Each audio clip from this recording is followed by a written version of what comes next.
배를 넣겠습니다, 저는요. 자, 반갑습니다. 안녕하십니까. 자, 오늘은요, 2일차입니다. 자, 오늘은 책을 봅니다. 그래서 책을 좀 많이 볼 건데요. 우리 8페이지 국토계획법부터 보겠습니다. 오늘 배우시는 내용들이 가장 어려운 내용이 나옵니다. 그래서 공법 전반에서 가장 어려운 사항들이 오늘 나온다 하니까요. 오늘은 수업 종이를 받으시면 아마 무슨 내용인지 잘 이해 못 하시는 사항들이 튀어나옵니다. 나와도요, 계속 앞으로 10번 이상 할 내용이니까 오늘 첫날, 오늘 일제 배우는 내용이 가장 어렵다 생각하시고 오늘은 조금 묵묵하게 수업 진행이 될 수 있습니다. 참고를 하십시오. 자, 이제 간단하게 저번 주에 했던 내용들을 이어서 간단히 볼까요? 자, 우리 공법 배우시죠? 공법입니다. 공법인데 공법의 구성이죠. 첫 번째 보니까 국토계획법이 나오죠. 제일 중요한 대서입니다. 12문제 나옵니다. 국토를 잘 계획을 세워서 이용케 한다는 법률이죠. 제일 중요합니다. 두 번째 보시면 그 이용사항 중에서 개발 경비가 나오는데 특히 개발, 큰 사업을 할 때 도시개발법이라는 법 중에서 따로 얘기한다 해서 또 개발법은요. 거기 계획된 이용 중에서 개발, 큰 사업을 할 때를 말합니다. 그다음에 세 번째 보시면요. 자, 우리 이용 중에서 어떤 건물을 철거해서 다시 올린다. 정비입니다. 정비인데 규모 크게 할 때 정비 사업을 합니다. 이 사업을 위해서 만든 법이 있다. 도시민 중앙정비법이 있습니다. 이것도 배우시고요. 그런데 일단은 지금 1, 2, 3, 4월 달에 말입니다. 1차를 함께 하시면요. 공부는 무조건 1차에 주안점을 주십시오. 2차는요. 수업만 나오시고 이 공부의 모든 시간들은 1차 민법과 학개론에 투입을 하십시오. 아시겠죠? 그래서 지금은 2차 공법이 재밌다. 재미있을 수도 없지만 재미있다 할지라도 공법은 수업만 나오시고 공부는 하지 마세요. 1차만 계속 공부하세요. 민법 보시고요. 학교는 보십시오. 아시겠죠? 그래야 오래 학교하십니다. 자, 그래서 이 공법을 볼 때도 말입니다. 첫 번째 법률입니다. 이건 중요합니다. 아주 중요하게 할 때 중요하니까 요건 계속 조금 봐주시는데 개발 경비는요. 여기 수업을 하긴 하지만 1, 2월 달은 보실 만한 가치가 좀 없습니다. 없고요. 요 양이 어렵고 많기 때문에 여러분 다 소화를 할 수가 없습니다. 없으니까 개발 경비는요. 6문제씩 나오는데 3개씩만 마친다 하면 저 양에서 10분의 1만 보시면 돼요. 그러니까 제가 짚는 부분만 딱 보시고 개발 경비는 수업 이렇게 넘어가십시오. 다 파시면 안 됩니다. 그 다음에 개발하고 정비할 때 건물 짓는다. 이 건물의 안전성을 위해서 나오는 법이 있죠. 건축법이 있습니다. 이 건축법은 또 좀 쉽습니다. 쉬운데 암기사항이 좀 많아요. 좀 포인트가 좀 큽니다. 그래서 건축법은요. 조금만 챙기시면 점수를 다 얻을 수가 있습니다. 그런데 요일도 좀 많다 하니까요. 그래서 건축 일반에 관한 상법인데 국토계획을 보고 나서 요 두 개는 뛰어넘으시고 건축법을 좀 많이 보십시오. 그러면요. 요것만 왔다 갔다 1, 2, 3, 4월 달은요. 요것만 왔다 갔다 하면 되겠습니다. 그 다음에 건물 가운데에서 주택 단지가 나옵니다. 단지는요 복잡합니다. 사업입니다. 그래서 단지는 건설 따로 합니다. 단지 공급 입주 마음대로 못합니다. 또 입주해줘 관리 제한받습니다. 그러니까 그런 상을 담기 위한 주택법이 있다 할 겁니다. 요것은 더 쉽습니다. 요 양의 반인데 분할선 똑같아요. 7문제요. 그런데 이건 아주 쉬워요. 그러니까 이것은 5월 달에 보시면 됩니다. 그러니까 1, 2, 3, 4월 달은요, 수업은 다 순서 있게 하지만은요, 방향은 국토계획법, 건축법 왔다 갔다 하면서 보시면 충분하십니다. 아시겠죠? 잘 믿고 가세요. 그 다음에 이제 보존할 게 참 많죠. 산지, 해양, 하천 참 많습니다. 그런데 우린 농지를 주로 취급합니다. 농지에 관해서 보전과 이용상이 담겨있는 농지법이 나옵니다. 이건 쉽습니다. 공부를 열심히 하셔도 한 문제입니다. 공부를 안 하셔도 한 문제입니다. 농사 지어봤다 2문제입니다. 그러니까 이건 나중에 7월달, 9월달 가서 보셔도 되는 법입니다. 그러니까요, 전반기는요, 1차 위주로 하시고, 민법 위주로 하시고요, 우리 공법은요, 국토계획법 첫 번째 법하고 네 번째 건축법, 요것만 왔다 갔다 하면서 보시면 충분하십니다. 아시겠죠? 개발정비는요, 실무에도 도움이 별로 안 됩니다. 안 되니까, 요것들은 말입니다. 제가 찝는 부분만 딱 보시면 3문제씩 2분의 1씩 맞춥니다. 이렇게 가는 것이 전략입니다. 전략. 그러니까, 나중에 공부할 때도요, 국토계획법, 건축주택, 요것은, 요건 두 개는 쉽고요, 요건 좀 중요하니까, 보시면 벌써 몇 문제입니까? 26문제입니다. 만 가지고 가도 시험장에서 큰 문제가 없거든요. 없으니까 그렇게 방향을 딱 정하십시오. 공법이 재밌을 리도 없지만 재밌게 지금은 하시면 안 되고 지금은 민법이 재밌어지고요. 학개론이 재밌다. 그런 느낌들이 와야 됩니다. 1차 시간은 빠지시면 안 돼요.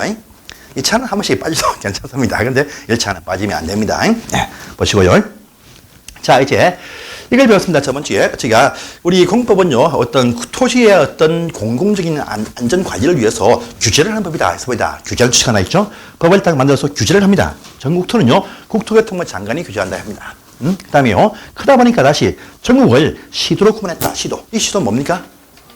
예, 그렇죠. 서울시 특별시와 인천광역시와 도를 말한다 이렇게 말합니다. 그래서 광역지방에서 구분을 딱 해서 위임해서 이 시도지사가 이제 결정되어 있는 사항들을 또 중간 단계에서 또 확인하고 또 집행을 합니다. 그래서 시도 나오면요. 도와 같은 위치의 시 해서 특별시, 광역시, 도를 말한다 이렇게 말합니다. 아시겠죠? 자, 그런데 또 큽니다. 서울시 같은 경우에 24개의 구가 있습니다. 동작구부터 쫙 있죠? 이런 구를 딱 둬가지고 다시 이 결정되어 있는 사항들을 집행하게 합니다. 해요. 또 도는 또 크죠. 경기도 보시면 저기 참 많은 시가 있습니다. 안양시, 부천시, 또 저기 뭐 양주시 있습니다. 군도 있죠. 가평군, 양평군도 있습니다. 이렇게 나누어서 요 단계에서 제일 말단에서 결정되어진 모든 사항을 집행하고 인허가 사무로 수행합니다. 그래서 시군구 단위까지만 이제 공법의 어떤 집행 단계가 됩니다. 그래서 요 구군시 하면 시군구청장 이렇게 표현합니다. 시군구청장. 그런데 우리 어떻습니까? 원래 시는 구만 있지만요. 우리 인천시는 강화군도 두고 있습니다. 강화군과 옹진군이 있습니다. 그래서 군도 포함되는 경우가 있습니다. 어쨌든 요 구군시 일대 우리가 부를 때 시군구청장 이렇게 부릅니다. 그런데요, 요 구군시는 말입니다. 저 시군구청장은 주민이 뽑은 시군구청장이 있는 곳을 말합니다. 그런데 수원시 보시면 팔달구, 영통구 있죠? 그런 구는 여기 포함된다, 안 된다?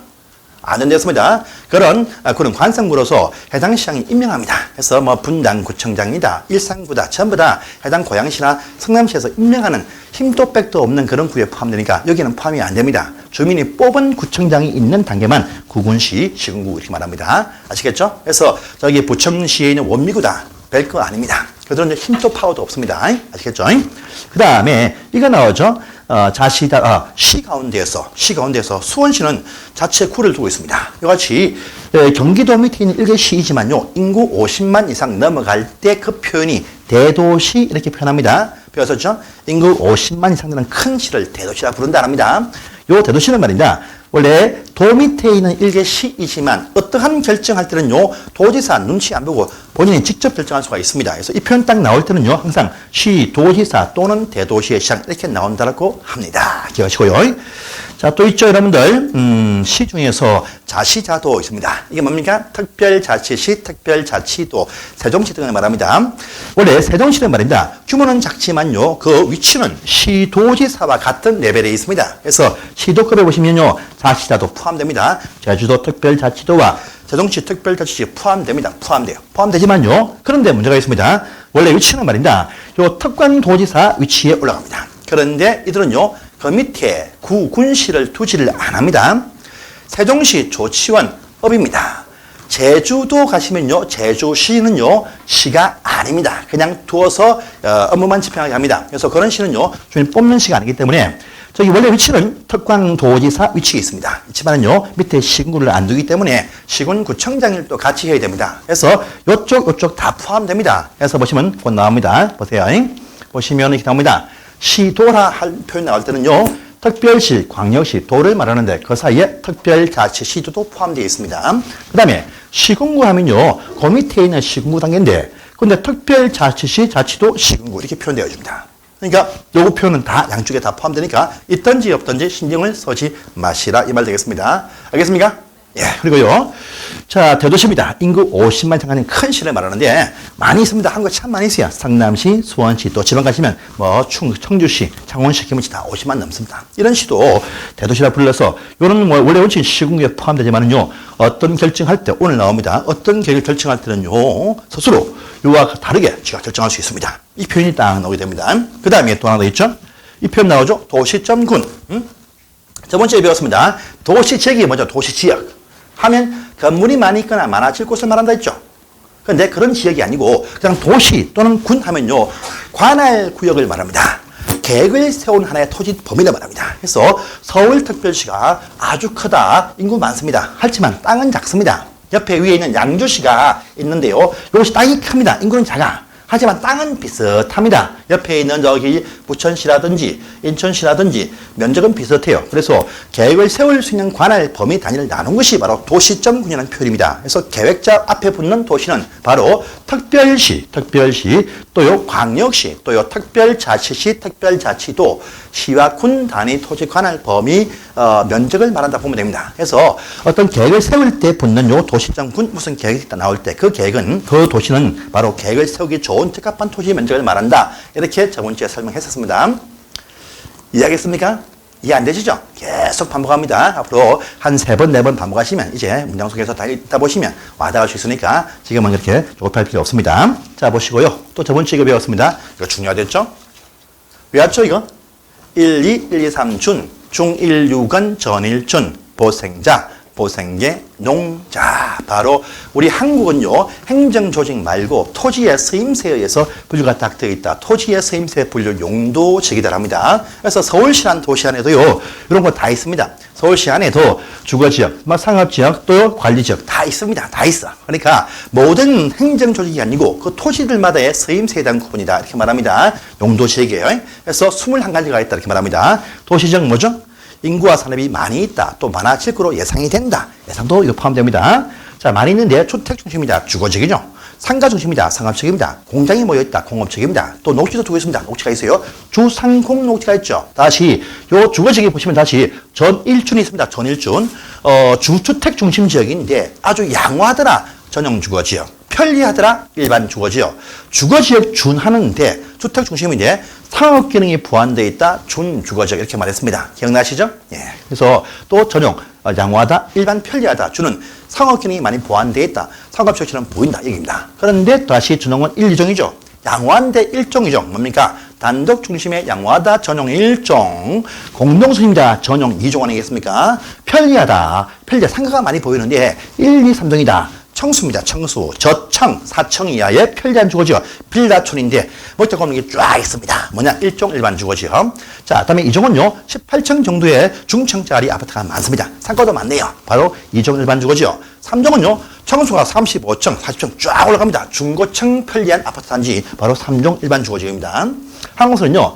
주거 중에서는 제일 많은 것이 2종 일반이 제일 많습니다. 준주거지역은요, 이 주거지역 중심인데 상업 기능이 보완되어 있다. 이렇게 말합니다. 그래서 가보시면 상가가 엄청 큰 게 많이 있습니다. 근데 상가 빌딩 안에 딱 보시면요, 없는 게 보입니다.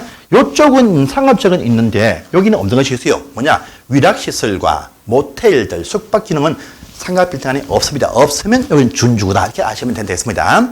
상업지역도 뭐 하나야? 장사가 잘 된다. 그래서 준상업지역. 도시 하나밖에 없죠. 도심권. 어딥니까? 서울은 명동만 중심입니다. 강남, 또 어딥니까? 저기 종로. 전부 다 보시면 일반 상업지역입니다. 그래서 도심권을 벗어나서 큰 상업지역, 일반 상업지역이다. 이렇게 말했습니다. 그 다음에 유통은 뭡니까?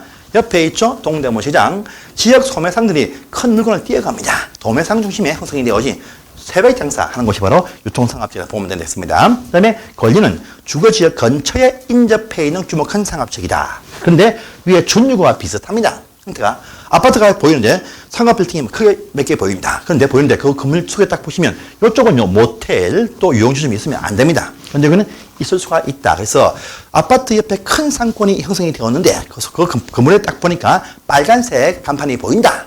또 모텔이 M이 보인다 하면 상업지역이구나. 안 보인다면 준주거 이렇게 구분하시면 큰 차이점이 없겠습니다. 자, 공장 또 모아주죠. 공업지역이 있습니다. 전용은요, 뭐냐, 공해가 나온다. 중화 공장이 있습니다. 서울시에는 없습니다. 넘어가시면 저기 인천 쪽에, 저기 남동과 안산에 가시면 나옵니다. 나오고요. 그 다음에요, 일반 공업지역은 공해가 안 나온다. 친환경, 환경 저하지 않는다. 그래서 구로공단은 전부 다 일반 공업지역이 됩니다. 자, 중공업지역은요, 공업지역에 준한다. 공업지역이 있습니다. 작은 공장, 경공업 위주인데, 그게요, 주거 산업이 짬뽕 보완되어 있다는 의미가 포함되어 있다고 했습니다. 그 다음에 녹지도 있죠. 보생자 해서 구분된다. 녹지 뭡니까? 도시에서 제일 큰 당은 뭡니까? 녹지였습니다. 전체 도시에서 4분의 3은 녹지입니다. 녹지 안에 보시면 군데군데 주거, 상업, 공업이 포함되어 있습니다. 그거 있는데 그중에 보존 녹지다. 우리 도시군 가운데 산이 막 보입니다. 공원이 보입니다. 절대 보존이 필요하겠죠. 개발 안 됩니다. 보존 녹지입니다. 생산 나오면 토지에서의 생산이죠. 농작물 생산을 위해서 개발이 유보되어진 녹지다라는 의미가 포함되어 있지만요. 개발할 때까지 비워놓으세요. 생산 녹지를 의미합니다. 자연 녹지는요. 자연스럽게 주상공업적이 되겠지만 되기 전까지 자연스럽게 개발 조금씩 제한받지만 할 수가 있는 곳이 자연녹지다. 청수 4층 제한받지만요. 건물들이 꽤 있습니다. 자연녹지다 있습니다. 이것이 바로 도시지역이다 해서 바로 1, 2, 1, 2, 3 중 1, 6은 전일준, 보생자 이렇게 해서 구분이 쫙 되어집니다. 아니면 다 농촌인데요. 관농자, 농촌 말합니다. 농촌의 대표 농지이 바로 농림지입니다. 농림지요. 농지가 있고 임야, 산이 있다 이 말입니다. 그런데 도시 안에도요. 논도 있고 산도 엄청 많습니다. 또 관리지역 대부분 다 농가 산입니다. 자연물건지역 대부분 다 산입니다. 산이야. 그러면요, 요건 뭐냐? 그런 산들 가운데에서 도시 안에 있는 논산 말고 있는 산들 가운데에서도 절대농지라 부르던 바로 농업진흥지역과 또 보전 산지급들이 여기에 포함된다 합니다. 그런 산이 국토의 반이나 된답니다. 50%좀 됩니다. 그 점은 아닌데, 그 산은 산인데 보전보다 더 뛰어난 아주 아름답다. 자연환경 보전지역이 된다 했습니다. 10% 안에 있습니다. 11% 있는데, 이런 것들은 보시면 뭐 자연환경뿐 아니고 생태계, 또 수자원 또는 뭐 각종 문화자원, 해안 등을 보존하기 위한 목적입니다. 또 수산자원의 보호와 육성을 위한 목적도 띄고 있더라. 수산자원은 보호와 육성이고 수자원은 보존이다. 알겠습니다. 그런 목적의 토지가 국토의 10분의 1이나 됩니다. 자, 그럼 관리는 뭐냐? 어정쩡한 땅이다. 완충지대다. 도시, 농림, 자연 사이에 딱 껴있는 완충지대인데 국토의 4분의 1이나 됩니다. 자, 도시처럼 관리한다. 계획관리지요. 또요, 농림처럼 관리한다. 생산관리지요. 또요, 자연보전처럼 관리한다. 보전관리. 구분이 딱 되어진다. 이렇게 했습니다. 그래서 보전자 붙는 보전관리, 보전지역, 그 다음에 저기 보전녹지, 이런 보전자 붙으면 거의 그 개발될 수 있는 것이 아주 한정되어 있습니다. 그래서 별로 좋은 땅이 아니다. 이게 이야기가 있습니다. 그래서 이렇게 구분되어진 보생자, 보생계, 녹지, 농자 해서 21가지의 국토의 용도지역 쓰임새가 구분이 되어 있다. 이렇게 말합니다. 그래서 보시면 다시 1, 2, 1, 2, 3 준, 중 1, 6은 전일 준, 보생자, 보생계, 농자 해서 21가지의 국토의 쓰임새가 분류가 다 되어 있습니다. 절대 어떤 경우도요, 땅을 중복 지정은 절대 안 된다가 또 특징이 되겠습니다. 절대요, 어떤 토지든 여기가 중복되어지지 절대 않습니다. 절대 충분되고 딱 촘촘하게 분류가 쫙 되어 있어요. 이런 식의 용도직을 정해주고 바꾸는 것은 바로 오늘 배우실 계획에 의해서 바꿔집니다. 또 정해집니다. 그런데 정해지면요, 효과가 법에 딱 나온 데 있었죠. 효과 딱 보시면요. 자, 뭐냐 하니까 건폐율, 또 용적률, 또요, 건축 제한이 발생한다랍니다. 저번 주에 건축 제한을 배우셨습니다. 그렇죠? 해당 토지마다 딱 정해지면 요 안에서 지을 수 있는 건물 있다 없다 다 정해진 데 있었죠. 보신 적 있죠? 예, 그 건물이 딱 정해지면 그 건물 외에는 지을 수가 없습니다. 자, 건물 종류가 딱 정해집니다. 뿐 아니고 저번 주에 안 배웠지만 건폐율과 용적률이라는 것이 또 결정이 된다. 근데 어떤 곳에 자 보니까요, 보니까 뭐 건물, 뭐 오피스 건물을 지을 수 있는 그런 지역입니다. 지역인데 그런데 지역들별로 이 오피스들이 어떤 곳은요, 뭐 4층까지 땡, 어떤 곳은 뭐 10층, 어떤 곳은요, 100층까지 올라갈 수가 있습니다. 이게 뭐냐, 바로 건폐율과 용적률입니다. 그래서 보겠습니다. 첫 번째, 건폐율 보시면, 자, 오늘 다음 주에 상세히 배우실 것인데, 책을 한번 보세요. 저번 주에 보셨던 바로 건축 제한 보시면 책에서 확인한 적이 있습니다. 해서 49페이지를 딱 보시면, 50페이지를 딱 보시면요, 50페이지입니다. 기본서 50페이지 보세요. 딱 보시면 용도 지역이 딱 이렇게 법에 쫙 이렇게 나와 있습니다. 설명이 다 되었고요. 한정을 또 탁 넘어가시니까 용도 지역이 지정한다라고 합니다. 지정이 딱 되어집니다. 어떤 계획 절차 볼까요? 52번에 오늘 배우실 계획인데 용도 지역의 지정, 변경, 세분하는 것은 국토교통부 장관, 시도지사, 대도시의 시장이 도시 관리 계획으로 결정한다. 이 문장 너무나 중요합니다. 이렇게 딱 정하는데 정해지면요, 오른편 한 장을 또 탁 넘어가 보세요. 한 장 넘고요. 한 장을 딱 넘어가니까 54페이지에서 이게 나옵니다. 용도 지역의 지정 효과에서 54페이지에 4번 딱 보이시죠? 1번 딱 보니까 용도 지역에서의 건축 제한, 건물 종류 제한입니다. 해서 한 장을 또 탁 넘어가 보세요. 아시면 이제 쫙 나옵니다. 해당 용도 지역들별로 어떤 건물을 지을 수 있습니다. 지을 수 없습니다. 라는 것이 다 이 법에서 정해놓고 있다. 이렇게 했습니다. 그래서 저번 주에 확인한 적이 있습니다. 그래서 다 넘어가시고 쫙 넘어가 보세요. 엄청 많죠? 그래서 이걸 외우시면 안 되고 제가 몇 개만 딱 집어서 딱 보시면 됩니다. 다음에 보십니다. 자, 77페이지를 딱 가보세요. 77페이지 제일 뒤에 있습니다. 이 표 제일 끝에 보면 있습니다. 77페이지. 자, 해서 용도 지역들별로 건축물 종류가 정해진다. 그런데 또 두 번째, 용도 지역들별로 건폐율과 용적률 제한이 있다. 건물 규모 제한이다. 딱 나와 있죠. 자, 보니까요, 건폐율에 의해서 건폐율이란 대지 면적에 대한 건축 면적 비율을 말한다. 되어 있습니다. 또 그 밑에 방갈로 2번을 딱 보시면요, 용적률에 의해서 바로 용적률이란 대지에 대한 연면적 비율을 말한다 했습니다. 저번 주에 청수와 또요 개청과 또요 연면적 바닥 다 배우셨죠? 이게 구분이 딱 되지네요. 보세요. 한 장을 다 넘어갑니다. 넘어가니까 바로 왼쪽에 표가 딱 보입니다. 해당 용도 지역들 왼쪽 제일 옆에 표에 1, 2, 1, 2, 3준, 중 1, 6은 전일준, 보생자, 보생계, 농자의 순서별로 해가지고 가운데 칸 보니까 건폐율 이하가 되라. 건폐율 556657 9887 777 222 224 22 또 제일 끝에 보니까 용적률 해서 이하만 딱 봅니다. 100, 150, 200, 250, 300, 500, 1500, 1300, 1100, 900, 300, 350, 400, 그다음에 80, 100, 100, 80, 80, 100, 80, 80 바로 이러한 규모가 토지마다 다 정해져 있습니다. 요 표요 여러분들 암기해야 됩니다. 시험에 잘 뜹니다. 다음 중에서 자 용적률 또는 건폐율 순서 있게 나열한 것이 무엇이냐, 제일 높은 것이 무엇이냐 이런 질문요. 문제가 26회 나무에서 12번 나왔습니다. 12번 나왔어요. 아주 단골 출제 포인트입니다. 저번 시험 빼놓고 가전 시험 계속 나왔습니다. 다음 중에서 건폐율 순서를 바르게 읽은 것이 무엇이냐, 순서가 제일 높은 것이 무엇이냐 이거 쭉 나옵니다. 계속 나와요. 그래서 그 건폐율 설명하겠습니다. 지금 건폐율 보세요. 그래서 토지마다 이러한 건폐율이 다 결정이 되어져 있다랍니다. 건폐율이라 불러요. 건폐율. 자, 이건요. 보십니다. 요 건폐율입니다. 자, 건폐율 보시면 건축물, 폐, 덮을 폐자입니다. 건축물이 땅에 덮고 있는 비율 여기입니다. 건축물이 대지에서 덮고 있는 비율, 건물 짓는 땅 대지에 펼쳐놓은 건물의 넓이를 말합니다. 보여요? 이건 다 공식 보시면 앞에서 이미 나왔습니다. 대지 면적에서 차지하고 있는 건축 면적의 비율을 말한다. 비율하면 곱하기 100% 말합니다. 100%. 자, 보십니다.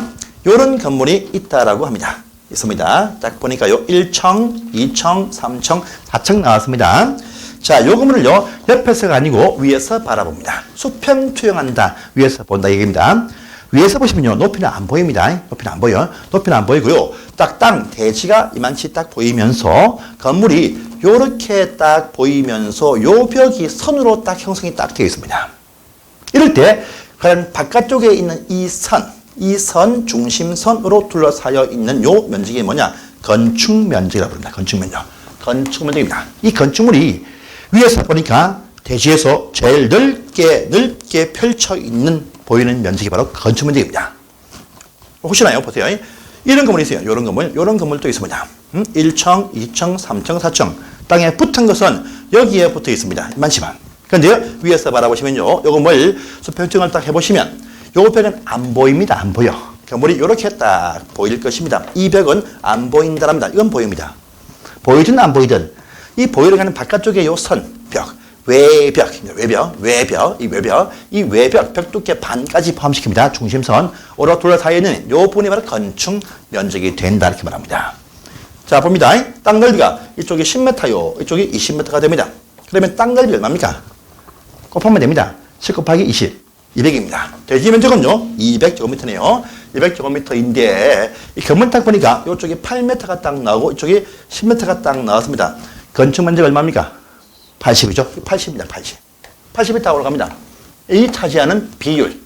해보니까 공 두 개를 딱 지우면요, 2, 4, 8, 40% 딱 나오죠. 이것이 해당 건물의 건폐율 되겠습니다. 그 건폐율이 보니까 가운데 줄에서 어떤 곳은 최대 50%, 어떤 곳은 90%, 어떤 곳은 20% 다 정해져 있습니다. 그래서 건물 종료 제한 받고 이 땅에서 펼치는 건폐율도 제한 받는다는 제한이 강제로 발생이 되게 됩니다. 그럼 지금부터 시골, 농촌 다 20%죠. 계획하지 말고. 시골 가시면 땅이 늘어져. 뭐냐? 20%가 아닙니다. 땅이 이만하면요, 이만치밖에 못 채우기 때문에 시골 마을 집들 터가 넓어 보입니다. 더 표시 없어요. 근데 가보시면 또 있습니다. 이 노인들이 뭐합니까? 시골 노인들이 축사, 창고 시어놓고 막 이용하고 있죠. 봐주고 있습니다. 많이 찾아오고 있어. 하지만 원래 안 된다 보면 됩니다. 농촌은요, 땅에서 딱 20%, 이빨 키워도 그 넘을 수가 없습니다. 알겠습니까? 이 상한선이 있습니다. 자, 바로 이것이 건폐율입니다. 건폐율. 자, 보세요. 건폐율 있죠? 그러면 제가 하면 요 사이에 뭐 채광, 뭐 통풍, 일조, 또 불났다, 번지만 먹는다, 방화 등 목적이 있다. 해서 이 제한을 하고 있습니다. 건폐율 제한이 있습니다. 아시겠죠? 예, 그 제한이 딱 나오네요. 그 다음에 또 하나 더 있습니다. 이제 용적률 나오죠. 용적률. 이건 뭐냐? 이렇게 이야기합니다. 자, 용적률은요. 자, 건폐율은 건축물이 땅에서 덮고 있는 비율을 말하는데 용적률. 이건 또 뭐냐? 갖고 보겠습니다. 용적률 자리는 다 있는데 이것은 말입니다. 자, 용이 뭐냐? 건축물의 종류, 용도입니다. 용도. 이 건물이 땅에서 적 뭡니까? 쌓여 있는 비율 말합니다. 쌓여 있는 비율. 해서 요건요, 대지 면적에서 차지하고 있는 연면적의 비율 이렇게 말합니다. 저번 주에 연면적 배웠습니다. 곱하기 비율 100%가 바로 용적률입니다. 용적률 쌓여 있다 라는 말입니다. 자, 저번 주에 배웠습니다. 대지입니다. 이것이 대지가 200제곱미터라고 합니다. 대지가. 그런데 한 층이 쌓여 있고 두 층도 쌓여 있고 세 층도 쌓여 있습니다. 또 지하도 팠습니다. 봤어요? 이건 몇 층이랬죠? 3층이죠? 지하층은 총수에 포함이 안 된다였습니다. 3층이에요. 지하 1층, 1, 2, 3층입니다. 그런데 이 지하층에서는 면적이 딱 보니까 100제곱미터가 딱 나왔습니다. 1층 면적 딱 보니까 얼마냐 하니까 100제곱미터가 딱 나왔습니다. 2층 면적 얼마냐 하니까 100이 딱 나왔습니다. 3층이 얼마냐 해보니까 역시 100이 딱 이렇게 나왔습니다. 이 100이 뭡니까? 해당 층마다의 바닥 면적이랬습니다. 1층, 지하층 바닥 면적 100, 1층 바닥 면적 100, 2층 바닥 100, 3층 100이라고 했습니다. 이걸 다 합한 것이 뭐였습니까? 각 층 바닥을 전부 다 합해 놓은 것이 무엇이다? 라고 했습니까? 연면적에 있었죠. 합치면 얼마나 합니까? 400이 딱 나오죠. 이 400이 뭐냐? 건물의 연면적 이렇게 말합니다. 연면적. 그러면요, 대지가 200이죠. 200입니다. 연면적이 얼마죠? 400이죠. 400. 이 차지하는 비율, 바로 용적률입니다. 그래서 공두개 지우고 하니까 200%가 딱 나오겠죠? X입니다. 아닙니다. 연면적은 400이죠? 그죠? 연면적은 400 맞습니다. 그런데 용적률, 건물 용도가 적적적 쌓여 있는 비율이죠. 지하는 쌌습니까? 팠죠? 팠어. 판 것은요, 용적률 할 때는 빼줍니다. 연면적은 400이 맞지만 용적률 산입할 때는요, 지하를 빼줍니다. 빼주고요, 위에만 1, 2, 3, 300만 탁 올라가서 이 건물은요, 용적률이 200이 아니고 뭡니까? 150% 이렇게 산정해서 본다 이렇게 말합니다. 연면적은 400이 맞습니다. 하지만요, 용적률 계산할 때는 지하층을 빼줍니다. 빼줘. 여러분들 혹시나 지하층과요, 건물 1층에 필로티 있죠, 필로티. 건물 1층에 보시면요, 벽이 없이 기둥만 있는 형태의 구조물, 필로티 부분들은요, 면적에서 다 제외해준다 보면 됩니다. 이것도 빼줍니다. 다 나중에 설명합니다. 그래서 이거 빼주고 이런 부분만 가지고 용적률 산입한다 이렇게 보시면 되겠습니다. 뒤에 설명합니다. 그래서 이렇게 용적률 그 상한선이 다 정해집니다. 어떤 곳은 100%, 어떤 곳은 시골 용천은요 80%, 어떤 곳은요 1,500%가 있습니다. 여러분들 학원 주변에 지금 일반 상업지입니다. 일반 상업지역 1,300%입니다. 그러니까 이런 건물이 쫙 올라가죠. 올라갑니다. 17층 쫙 올라갑니다. 그런데 시골 용천 80%입니다. 용천은 말입니다. 건폐율도 최대 20%입니다. 20%. 그러면요, 시골 농촌에 100평 땅이 있습니다. 그러면 건물 지을 때 최대 펼칠 수 있는 것은 20밖에 못 펼칩니다. 해서 한 층 더 올라가죠. 한 층 더 올라가. 그러면 80. 100분의 80 끝. 더 이상 올라가지 못합니다. 요 제한 때문에 입체적인 높이도 규모도 다 제한이 발생하게 됩니다. 건폐율 플러스 용적률 합치면요, 건물 층수도 제한이 됩니다. 직접 층수 4층, 8층 제한 안 해도요, 요거 두 개 합치면 자연스럽게 층수가 제한되게 되어 있습니다. 이렇게 해서 건물이 올라갑니다. 규모가 다 있죠. 그럼 상업적은요, 요 이빠이 다 채우면서 건물이 쫙 올라갑니다. 상업적은. 그러니까 땅값이 비싸죠. 임대수익이 올라가니까. 가격 차이는 그겁니다. 건물 종류도 많고, 세임수도 많고, 장사가 잘 되는 건물들을 높게 올릴 수 있다. 상업지역. 하니까 지가가 명동은 한 평당 2억. 저 섬 어딥니까? 서명하면 한 평당 2,000원. 이런 땅이 있습니다. 지금도 있습니다. 엄청 차이 나죠. 그래서 제가 얼마 전에 신안군에서 암태도라는 계획관리 지역인데 가보니까요, 450평짜리 땅이 7천만 원 나와 있어. 7천만 원. 네? 딱 쥐고 그 다음에 파니까 1억 5천에 팔이 돼요. 1억 5이 비일비재합니다. 지금 또 한국에 깔려 있습니다. 알겠습니까? 바로 이 토지 이용 계획 때문에 정해진 그 방법에 따라서 가치가 확 차이 난다. 이것이 바로 이 땅의 쓰임새 결정이 되어집니다. 법이 다 있습니다. 토지 용도 지역이 딱 정해지면 해당 토지들마다 어떤 건물을 지을 수 있다. 건물 종류, 건물 넓이, 건물 높이, 규모 다 제한이 발생한다. 용도 지역의 지정 효과입니다. 참 중요합니다. 제일 중요한 토지의 1차적인 제한이다. 보면 되겠습니다. 이게 말고 또 엄청 많습니다. 한국은요, 토지 규제 엄청 많아요. 그것을 배우는 것이 부동산 공법이다. 배우는 이유는 뭐냐? 그 사이사이에 틈이 많습니다. 빈틈이 많아. 빈틈을 우리가 알아가는 거죠. 사실은 이익을 취할 수 있는 게 참 많이 보입니다. 알겠죠? 그래서 앞으로 공법은요, 그런 식의 어떤 빈틈을 찾아가면서 개발할 수 있고 이익을 낼 수 있는 그런 무궁무진한 과목이 바로 공법이 됩니다. 재밌지만, 돈 되지만요, 지금은요, 시험을 위해서는요, 공법 열심히 해서 안 됩니다. 1차 과목인 민법과 학개론을 계속 전반기에 1, 2, 3, 4월달, 심하면요, 5월달, 6월달까지 그냥 1차만 들고 가시면 돼요. 단 조건이 있습니다. 2차는 수업만 나오시면 돼요. 2차도 아예 수업 안 나오고 7월달 오겠다 오시면요, 지금 상태입니다. 그러면 시험 못 칩니다. 못 치니까요, 1차만 봐야 돼요. 그러니까 1차는 계속 열심히 공부하시되 수업은 2차를 꼭 나오세요. 아시겠습니까? 그러면 여러분 동시에 올해 합격하십니다. 알겠습니까? 동차로 합격하는 분들 참 많습니다. 생동차죠. 처음 와가지고 푸는 분들. 여러분들이 한 학원에서 보통 보시면 20%쯤 됩니다. 20%. 15%쯤 돼요. 꽤 많습니다. 의외로. 그러니까 생동차 합격하면 왜? 우리 80점짜리 시험이 아닙니다. 아니야. 60점만 탁 넘기면 합격이기 때문에 가능하다. 그죠? 펼치지 마시고요. 좁혀서 계속 반복하세요. 교과서 한번 쫙 보시죠. 볼 때마다 체크합니다. 1, 2, 3, 4를 체크한 상황 가지고 가셔도 충분히 80점 나옵니다. 제가 체크 안 한 사람들은요, 절대 눈길도 주지 마십시오. 그렇죠? 1월달, 2월달은 조금 얇게, 3, 4월 조금 더, 3, 4월까지 체크한 그 기본서 체크한 포인트만 가지고 반복을 쭉 하시면요, 끝없이 80점까지 나옵니다. 심화해서 펼쳐서, 보지 말았는데 막 보고 계세요. 보지 마라, 보지 마십시오. 했는데, 보고 계십니다. 그럼요, 시간 까먹고 그 시험 안 나옵니다. 제가 딱 체크한 부분만 가지고 계속 반복 돌리시면요, 기본 점수 8점 충분히, 기본 점수 60점. 또 문제이고 80점 충분히 나옵니다. 공법입니다. 공법. 아시겠죠? 예. 보십니다. 자, 그래서 이제 오늘 검표율과 용적률 보셨고요. 이제 오늘 좀 어려운 사항들이 이제 들어가게 될 것입니다. 오늘 다 넘어갈게요. 프린트물 다 나갔습니다. 자, 이제 첫 번째 법률 국토계획법 배우십니다. 그래서 다시 앞으로 갑니다. 자, 이 책의 8페이지입니까? 보시면 제일 첫 번째 나오죠. 국토계획법부터 쫙 나옵니다. 국토계획법. 일단은요, 모든 법률은요, 제1조에서 그 법을 만든 목적이 다 있습니다. 한번 볼게요. 목적 8페이지입니다. 총칙, 목적. 여러분, 이 책이 좀 얇아 보이죠? 안 얇습니다, 이거. 활자가 좀 작죠? 다음에는 키울 건데요. 이 작은 활자에서 보시면요, 문제 없습니다. 문제 빼고 정확하게 580페이지입니다. 그럼요, 활자 키우고요, 문제 넣으면 이거 1000페이지 넘어갑니다. 시중에 나온 책들 전부 다 문제 포함해가지고 많아봐야 700페이지, 800페이지입니다. 그러면 이것이 양이 사실 제일 많습니다. 그래서 이 책이 얇은 것이 아니고요. 활자가 좀 작고 문제 빠지니까 얇아 보이죠? 엄청 많습니다. 엄청 많아요. 그래서 제일 내용 많이 포함되었다. 바로 제가 만든 이 책입니다. 제일 얘기 많아요. 그러니까 이 책을 얇아서 이것만 보면 되겠느냐?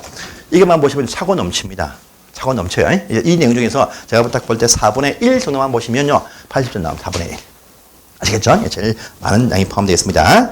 자, 목적 보겠습니다. 제1절 8페이지 제일 첫 번째 페이지입니다. 이 법은 자, 나와있네요. 국토입니다. 한국 토지를요, 이용, 개발, 보전하기 위해서 계획을 세우고 이 계획 수립에 세워진 사항을 집행에 관해 필요한 사항을 정하는 것이 목적이 되어 있습니다. 그래서 이 부분요, 국토에 관한 개발, 이용, 보전 이런 사항들에 관한 계획을 세워서 이 계획을 집행 사항을 정하는 것이 바로 이번의 목적이다 되어 있습니다. 간단하지만 여기에 거의 다 포함되어 있습니다. 해서 여러분들 칠판을 더 보십시오. 국토계획법입니다. 이 법을 만든 목적과 이 법의 구성을 요 보면서 쫙 설명하겠습니다. 이거 한번 설명하고 나서 10분 쉴게요. 요 설명이 한 10분 정도 걸립니다. 요거 딱 보시면 앞으로 우리가 공법 배우실 모든 사항이 다 나옵니다. 이 법에 있는 내용들을 내보세요. 그래서 보시면 우리 이 법입니다. 이 법은요, 한국의 국토를 잘 개발하기 위해서 세우는 계획법입니다. 법인데, 그래서 이 국토에 관한 계획이 뭐 있느냐 보시면요, 다른 법에도 계획이 있습니다. 하지만 그 필요 없습니다. 이 법에 있는 것만 딱 보시면 돼요. 그래서 계획 딱 보니까 첫 번째입니다. 이 계획은 첫 번째 보니까 광역도시계획이 있습니다. 첫 번째. 또 두 번째입니다. 도시군 기본계획이 있습니다. 또 세 번째 보시면요. 도시군 관리계획. 요 세 가지입니다. 우리는요, 앞으로 배울 때, 딴 하위법 말고요, 국토계획법은 딱 세 개뿐입니다. 세 개. 광역도시계획, 그 다음에요, 도시군 기본계획, 그 다음에 도시군 관리계획. 요 세 개입니다. 광역도시계획, 도시군 기본계획, 도시군 관리계획, 요 세 가지 계획 가지고요, 국토에 대해서 전반적으로 모든 개발, 모든 정비, 모든 보전 사항을 다 결정을 딱 해줍니다. 그러면요, 요 계획에서 발표가 되어진 그 내용대로만 토지가 개발되고, 정비되고, 보존될 수 있습니다. 이 계획에 의하지 않는 토지 이용, 전부 다 불법으로서 처벌받습니다. 알겠습니까? 한국은요, 토지 이용은 법에서 이렇게 이용할 수 있다라고 종류를 딱 열거하고, 종류를 땅에 집어 넣어주는 것은 다 해당 도시들에서 계획을 통해서 발표가 딱 되어진 순간부터 그 토지가 법률이 딱 들어옵니다. 알겠죠? 그래서 한국 모든 토지는요, 개발하든, 정비하든, 남겨서 보호하든, 전부 다 계획된, 계획에서 내용 발표되어진 그대로만 이루어집니다. 여러분들, 자, 자기 집이 좀 큽니다. 마당이 좀 큽니다. 해서 내가요, 리얼가 딱 놓고 삽으로 흙을 틉니다. 흙을 퍼요. 흙을 퍼가지고 주워 담습니다. 할 때, 말하는 분 있습니까? 말 하죠? 동사무소 가서 말도 안 해요. 할 필요 없습니다. 근데요, 그때부터 법 제한 받습니다. 한국은요, 땅에서요, 나무를 심다, 땅을 판다, 그 순간부터 계획된 제한 받게 되어 있습니다. 다 허가 또는 신고 필요하거든요. 그런데 경미하다, 요 정도는 그냥 하세요 라고 법에 나와 있습니다. 나와 있으니까 하는 것이지, 땅을 팔 때부터 요 계획에서 그런 것은 빼주자, 발표되어진 계획이 나왔으니까 빼주는 것입니다. 알겠습니까? 그래서 한국은요, 땅을 팔 때부터 마음대로 못합니다. 모든 개발하든 정비하든요, 보존 상태도 계획대로 하라. 다 제한받게 되어 있습니다. 이 계획에 제한받지 않는 토지는 없습니다. 그래서요, 이 부분요, 크게 이 계획 세 가지와 이 계획의 내용들과 이 계획으로 집행사항 정한 것을 확인한 것이 바로 이 법의 목적이 된다 보면 되겠습니다.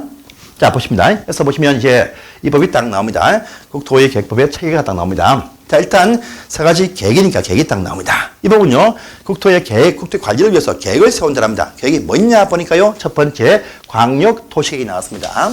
함께 봐요. 시작. 광역도시계획. 시작. 광역도시계획. 여러분 입에 붙어야 됩니다. 이런 표현들 앞으로 여러분들 몇천 번 보고 듣게 됩니다. 광역도시계획입니다. 그 다음에 두 번째, 도시군 기본계획. 시작. 도시군 기본계획입니다. 그냥 군자 뺄게요. 도시기본계획. 시작. 도시기본계획입니다. 세 번째요, 도시관리계획. 시작. 도시관리계획. 한 번 합니다. 시작. 광역도시계획, 도시기본계획, 도시관리계획입니다. 알겠죠? 군자는 집어넣으십시오. 도시군 기본계획, 도시관리계획입니다. 빼고 안 빼고 큰 문제는 없어요. 근데 요 세 가지 계획이 바로 국토계획의 전부 다입니다. 그럼 계획 잘 보시면요, 뭐가 위에 있고 가운데 밑에 있죠? 계획의 순서입니다. 모든 계획은요, 행정청이 발표하는 계획들은요, 항상 상중하 순서가 있습니다. 밑에 계획들은요, 위의 계획을 무시하면 큰일 납니다. 그래서 항상 밑에 계획은요, 위의 계획에 세우신 바대로 집행하게 되어 있습니다. 그러니까 하위 계획은요, 상위 계획에 맞게 세우고요, 상위 계획은 하위 계획에 지침이 된답니다. 모든 계획은요, 상중하가 있는데 행정계획은 말입니다, 상하가 있습니다. 밑에 계획은 반드시 위의 계획에 맞게 되어 있습니다. 안 맞으면요, 위의 계획이 우선합니다.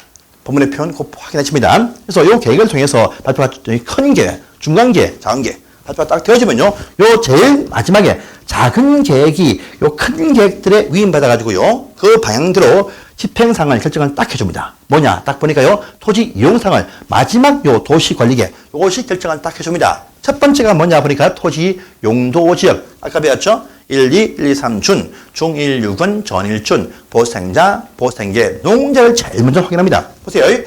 자, 여기 농림지입니다. 농림지역. 자기 땅이 농림지역입니다. 근데 이만합니다. 이만해요. 이만한데, 요 많은 시골 농촌에다가요, 개발 사업을 합니다. 동탄 신도시를 발표를 한다고 합니다. 해요. 하는데, 동탄, 아파트가 쫙 올라갑니다. 올라가요? 올라갑니다. 올라가는데, 요 아파트가 딱 지어질 때, 농림지역은요, 아파트는 못 짓습니다. 그럼요, 농촌 마을 가운데 거대한 신도시 만들겠죠. 그럼 이 땅을요, 도시지역이라고 이 땅만 바꾸어 줘야 아파트 공사를 할 수가 있습니다. 이같이 어느 장소를 보전하든 개발하든 그게 맞는 토지 종류인 걸 확인해가지고 아니면 바꾸어 줍니다. 바로 이 계획을 통해서 그 목적에 맞는 토지로 바꾸어 준다. 이렇게 말합니다. 제일 첫 번째 토지의 종류를 확인을 딱 합니다. 알겠죠? 두 번째입니다. 보세요. 자, 보시면요. 두 번째입니다. 준주거지역. 그렇습니다. 준주거지역은요, 원칙은 뭐냐? 주택, 주거 기능 중심인데 플러스 해서 상업 기능과 업무 기능이 보완될 수 있다고 합니다. 그래서 이만치를요, 준주거 지역 딱 결정은 딱 해줬습니다. 해줬어요. 자, 건폐율 딱 보니까 건폐율은 70% 줍니다. 또요, 용적률은 50%딱 줍니다. 그러면 요 준주거 지역은요, 원래 원칙은 주택, 주거 중심입니다. 중심인데 일부 상업 기능이 보완되어 있다. 이 의미입니다. 원래는요, 대부분 주택이고 군데군데 상업 기능이 있어야 돼요. 그러면 준주에서 땅을 가진 분들 쫙 있습니다. 이분들이 원래 원칙은 준주거는 주택지어라 되어 있습니다. 땅 주인들 집을 짓겠습니까? 돈벌이 되는 상가금을 준주거인데 이거 왜? 이거 하면 됩니다. 전부 다 상업. 그러면요, 준주거는 주택이 대부분이고 일부 상업적인데 준주거 가보니까 전부 보니까 상권입니다. 그럼 상업적이죠. 안 되겠죠? 통제가 필요해요. 그래서 안 되겠다. 요쪽 지역은요, 인근에 있는 학교, 기타 각종 어떤 주택 기능과 연결을 위해서 요쪽 지역만치는요, 업종 제한이 필요하다. 요쪽만치는요, 무슨 미관 제한 필요하다. 이쪽만치는요, 준주거 이지만 청수 제한 필요하다. 높이 필요하다. 하면요, 여기만 따로 준주거인 상태에서 여기만 따로 탁정해서 무슨 용도 지구라는 것을 정해주면요, 거기에 맞는 이용을 또 다르게 제한할 수 있습니다. 이런 문제입니다. 그 다음에 세 번째입니다. 용도구역 나오는데 이건 뭐냐? 제일 이 중에서 포함된 중에서 제일 중요한 것이 그린벨트입니다. 그린벨트. 여러분들 그린벨트는 아시죠? 그린벨트 이거 뭐냐면 개발장구역 개발을 제한한다 라는 곳이 있습니다. 서울 의정부 사이에 보시면요, 아주 큰 벨트청이 딱 있습니다. 있어요.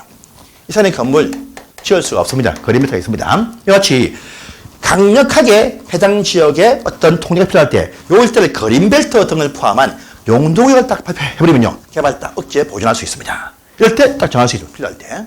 용도구역은 다 있는 것인데 지구구역은요, 선택입니다. 필요할 때 하는 것입니다. 할 때 할 수 있습니다. 또 다음에 이게 나옵니다. 여러분들 헌재 보시면 저 무슨 지구라면 지구 단위 계획을 세운다 합니다. 이 말은요, 자, 도시 전체, 서울시란 전체 시가지 가운데에서 전부 다 아니고요, 모든 계획은요, 서울시에서 다 세우겠지만요, 특히 어떤 특정 지구입니다. 특정 지구, 동대문 지구 해가지고요, 요 장소는요, 개발하긴 하는데 행정청이 세세하게 정밀하게 개입되어서 아주 멋진 지역 창출을 쫙 해냅니다. 여러분들 부산 해운대 가시면요, 우동입니다. 우동 가시면요, 뭐 이렇게 쫙 올라가죠. 아파트, 호텔이 쫙 올라갑니다. 아주 멋져 보이죠?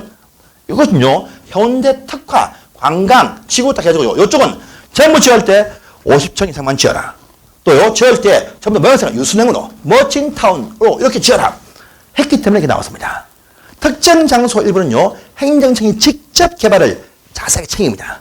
좋은 말입니다. 개발하기 위한, 상세한 개발을 위한 지구 단위 기간을 세우는 구역도 정할 수가 있습니다. 또요, 요 안에 상세한 이쁜 개발 계획이 있습니다. 명칭이 뭐냐? 지구 단위 계획입니다. 요걸 통해서 결정을 딱 해준다고 합니다. 그 다음에요, 요겁니다. 기반시설 딱 나와요. 그래서, 자, 이렇게 용도 지역, 지구구역 딱 정해지죠. 정해지면요, 모든 요 안에 땅 주인들, 건물 주인들, 또 이용할 자들, 여기 정해진 바대로 이용해야 됩니다. 요 결정해준 바대로 이용 안 하죠.